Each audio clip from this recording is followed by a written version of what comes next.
diagnosed because of the symptoms, but then Right. how do you confirm it? It's the signs and symptoms, is how you present what the things that you say that are happening, and also your exam findings, what the neurologist or the emergency room physician can do with his hands and his brain.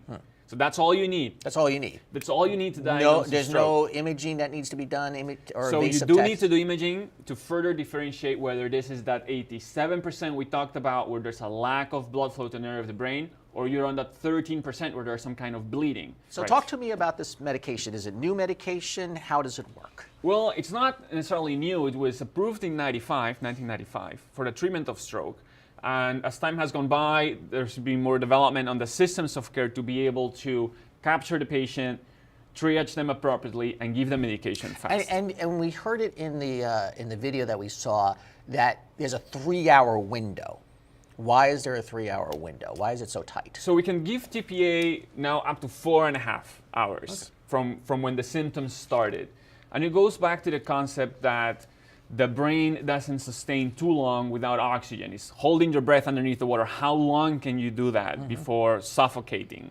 And that's what it goes back to. That's why the time is important. However, there's a specific group of, or a subset of the strokes that are caused by a large clot. So if you have a larger clot, those patients can actually benefit from a procedure we call endovascular treatment, where the neurosurgeon or neurointerventionalist can go through the artery from the groin all the way up to the brain and remove, follow the path all the way up. Follow all the branches Right. all the way up to the brain and remove the clot mechanically with a wire.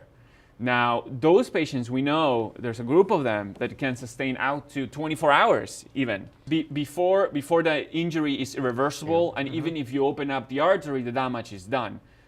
So there's some people that can get benefit longer. However, you don't know where you are. You don't know what type of stroke you had, if it was the small vessel kind or if it was the large clot kind. And the sooner you get the treatment, the better the chances of preventing damage and therefore recovery and outcome.